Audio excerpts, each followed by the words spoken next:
Good morning po, sir. Ano yun? Napasyal kayo?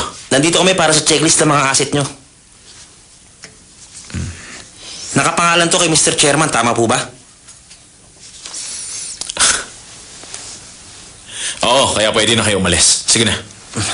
Sige, simulan nyo na. Yes, sir. Ano? Mga sapatos nyo! Anong ginagawa nyo? Sandali. Ito dito. Okay. Confiscated? Alam mo ka dito. Magsitigil kayo! Tara, tara. Anong ginagawa nyo? Wala akong utang. Para sa niya sticker, sabihin mo! Alam kong mahirap para sa inyo, sir. Pero ginagawa lang po namin ang trabaho namin. Ay. Okay, sige. Pero hindi malinaw sa akin, hindi ko maintindihan. Hindi nga sa akin yung bahay, pero yung mga gamit dito galing yan sa pera ko. Kaya anong ginagawa nyo?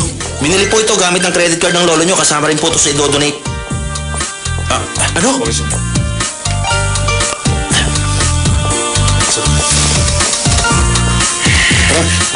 Tapos? Maliban po sa mga damit na binili nyo sa ibang bansa, kailangan nyo i-surrender lahat ng gamit nyo.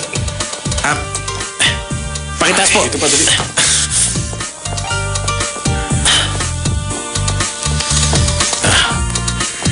Yan. Pati yan. Opo. Yes. Alam kong mahirap pang maglipat sa panahon ng taglamig. Good luck, sir. Ito. Teka, sandali lang. Bonggets, Ano po yun, sir? aalis ka na ganito ang sitwasyon ko? Ganun ba? Hindi po ba kayo aalis, sir? Kailangan namin ikandado ang bahay. Ayaw din namin kayo masaktan. Dali, dito. Okay, aalis ako, ha? Aalis ako dito. Masaya ka na?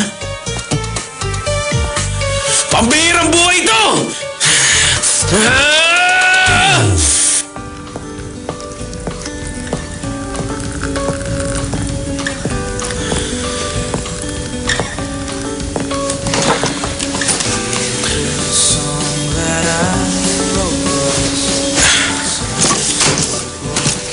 Dala mo ba yung listahan ng mga properties? Heto. Nandyan na lahat. Real estate, securities, and cash. Ang dami naman ito. Saan ka ngayon titira? Ano nang gagawin mo? Di ba walang tao sa Pyeongchang dong? Doon muna ako. Hindi rin pwede.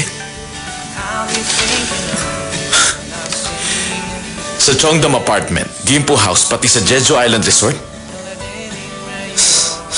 Ay, imposible naman ito. Anong ginawa nila? Hindi pwede yung sa Jeju. Regalo sa akin ni Papa yun noon. Bakit kailangan nilang isama pati yung resort? Ibinigay sa'yo ng papa mo yon. Pero ibinenta ng papa mo ang property sa lolo mo. Kailan lang inilipat kay chairman ng ownership? Ano?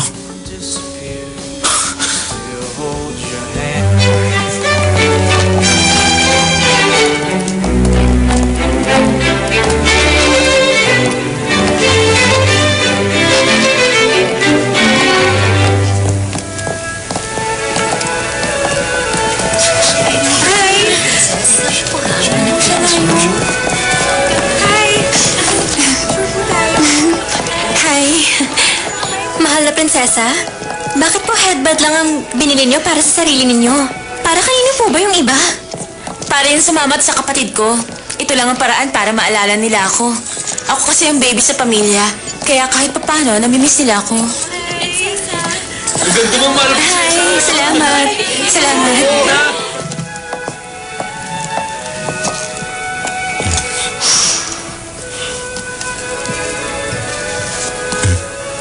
Ano kaya ang size nito? Kasyang-kasya to sa akin.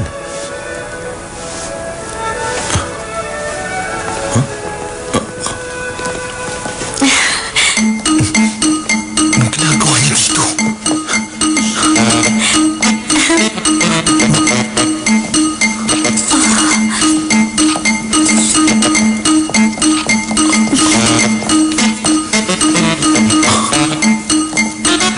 Bakit siya nandito?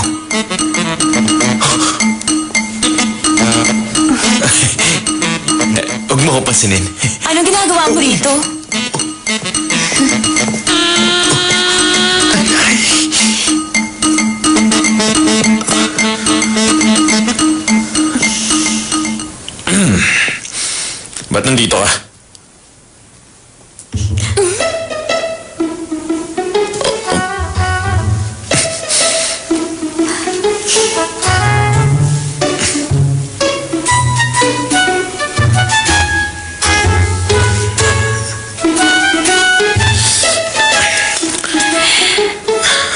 Mr. Ethan Park ang nag-iisang tagapagmana ng Dehan Group. Ano ginagawa mo dito?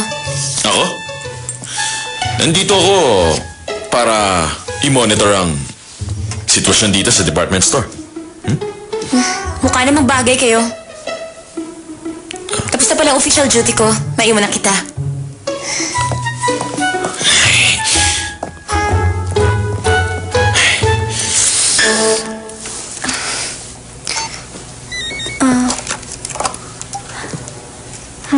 Sir, hindi po gumagana ang card nyo. Try this one, please. Hindi rin po valid, sir. Pati yan? Yes, sir.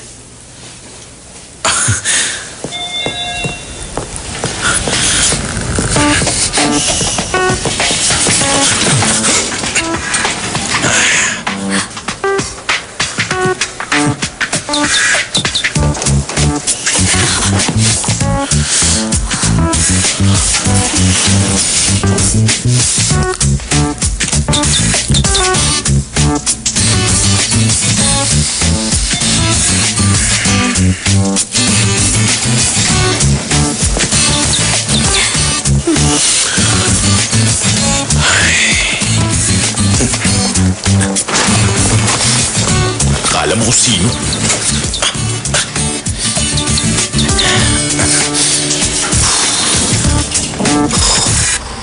Lisel.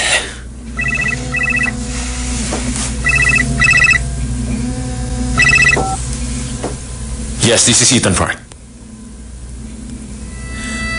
Son? Balita ko hinihintay mo ang iyong assignment. Kayo ba ang nagutos ng Mr. President? Hindi. Nabasa ko lang sa report. Para malaman mo, marami nagbibigay sa akin impormasyon tungkol sa'yo. Anyway, alam kong nabigla ka sa mga pangyayari. Sir, bakit niyo inaprobahan ang restoration ng Imperial Family? Dahil nangako ako sa mga tao na magiging sentro ang Imperial Family upang maitama ang mali nating kasaysayan. Baka para bumuo ng puppet na empire. Iba ang pamamalakad ng Imperial Bloodline. Definitely malalaman natin lahat yan. Baka magbago isip niya pag nakita niyo yung bata. Para gawing prinsesa ang isang tulad niya, hindi ko talaga maintindihan ng chairman. Pag nag-restore ang Imperial Family, sa umpisa lang magkakaroon ng interes sa mga tao. Sa huli magiging problema to ng bansa natin. Maaaring totoo ang sinasabi mo. Pero hindi ko na pwedeng i-cancel ang referendum dahil sa alitan namin ng Gumja Party. Isa rin sa mga dahilan ay dahil kahilingan ito ng lolo mo. Kung ikaw ang tatanungin, ano sa tingin mo ang nararapat kong gawin?